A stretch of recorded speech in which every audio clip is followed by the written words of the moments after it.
Hey guys, welcome to the video today. In today's video, we are going to be replacing the Serpentine belt on my 2006 Toyota Corolla. This should be the same process for the 2003 to 2008 years. The old belt is right down here on the passenger side.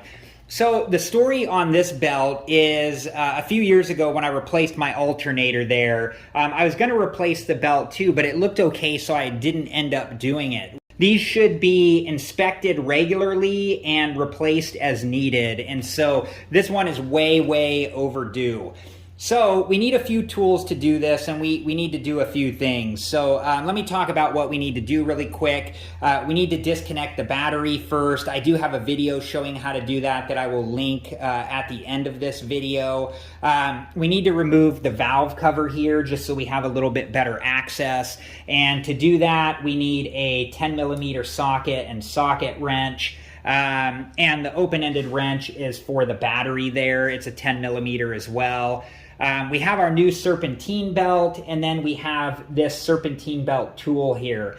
Now, with the Serpentine belt tool, you can do a few different things. You can rent it, generally, you can rent these from auto parts store. And when I rented one, when I did the alternator a few years back, the way it worked was I paid them a deposit. It was like $45 or $50. And then when I returned the tool, they gave me the deposit back. So the only issue with that one is it didn't come with a 19mm socket, and that is what we need in order to release the tension on the Serpentine belt. So thankfully at that time I had one and I didn't have to go back to the store and get a 19mm socket. So the other option is to buy the tool, which I did here, and this is made by Gear Wrench. I have a review on it. I'll link that at the end of the video as well. But this has everything we need in here. This has the 19mm socket, and we'll look more at this when we get to this point.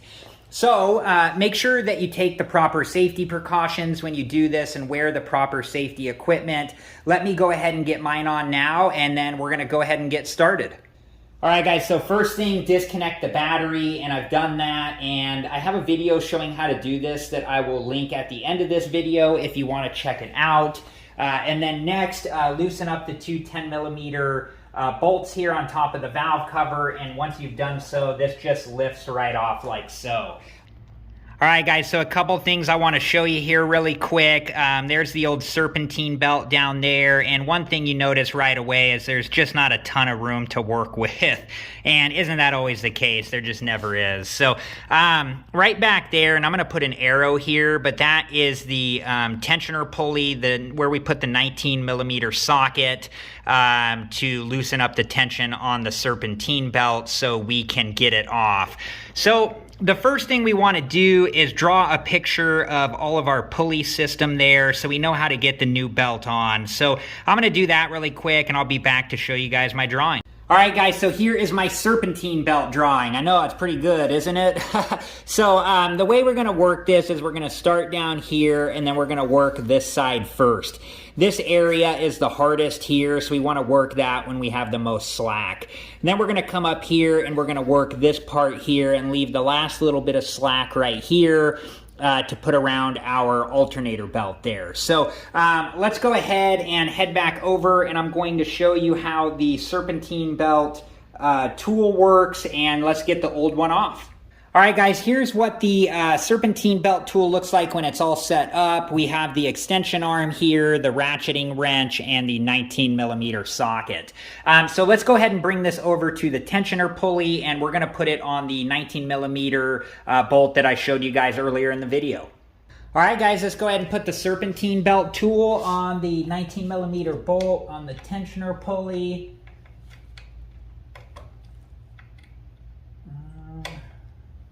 There it goes, like so. And then you're going to push this forward towards the front of the car, and it relieves the tension on the belt, and then you can take it off the alternator there, and then just gently relieve the tension like so. Now we can take the tool out of here, and we can work the old belt off. All right, so let's go ahead and work the old belt off here. And there we go. And I'll show you when I get this one off, show you what it looks like. But yeah, this one has a lot of miles on it. Wrapped There we go. So here is the old belt. All right, guys, here is the old belt up close, and you can see it's in bad shape. It's all cracked and brittle. It could have given up at any time. So we got the new belt down here. Let's take it out of its package here and ensure that it's the same size as the old belt before we start trying to work it into the car. So we just grab them both like this.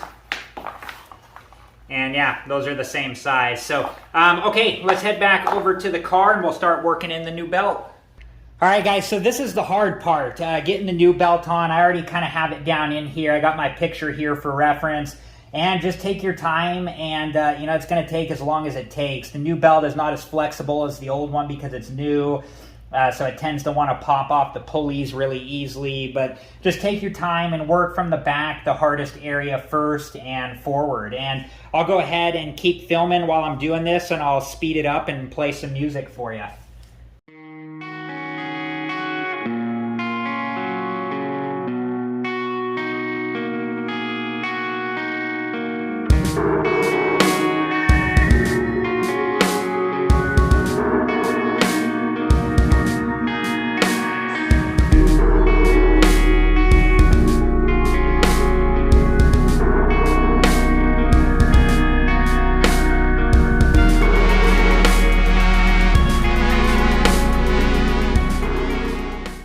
All right, guys, we made it. This is what it should look like at the very end, and we're ready to get that piece over the alternator. We have our Serpentine belt tool in, so let me get the camera on the tripod really quick.